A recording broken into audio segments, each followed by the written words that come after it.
You can be outraged, but never be surprised when Republicans will not stand up to Donald Trump, even when he says he wants to shred the Constitution and reinstall himself in power.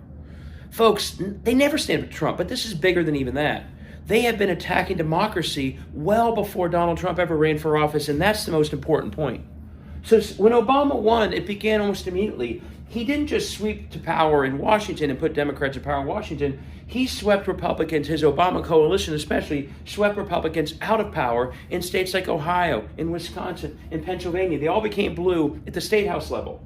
And that immediately led to a pushback. We saw Citizens United in 2010. That was a big part of it. In 2011, we saw fierce attempts to suppress the vote of the Obama coalition in all these states. Voter suppression, voter ID, purging, getting rid of early vote. We also saw intense gerrymandering, so bad that in 2012, even when Obama won the same states by about the same amounts as he did in 2008, those states were now red at the state house level and the congressional delegation level. Their attack on the Obama coalition and rigging districts actually worked. Then we see in 2013 Shelby County gutting the Voting Rights Act. This allowed southern states to do the same types of suppression and gerrymandering that the other states had already been doing, and they began doing so immediately.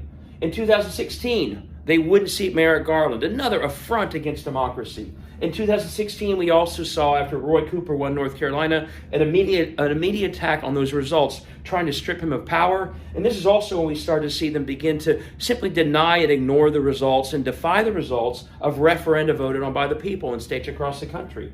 In 2021, we saw 146 Republicans vote against certifying the election, and we saw a continued attack on state constitutions in places like Ohio, simply ignoring referenda. Now, why do I say all this? Because it wasn't until June of 15 that Trump announced he's running for president. He wins, makes it a lot worse, he loses. All of this began before he ran, continued, and has continued since. If he were locked up tomorrow, it would all still happen. Do not be surprised. The attack on democracy is so much bigger than Donald Trump.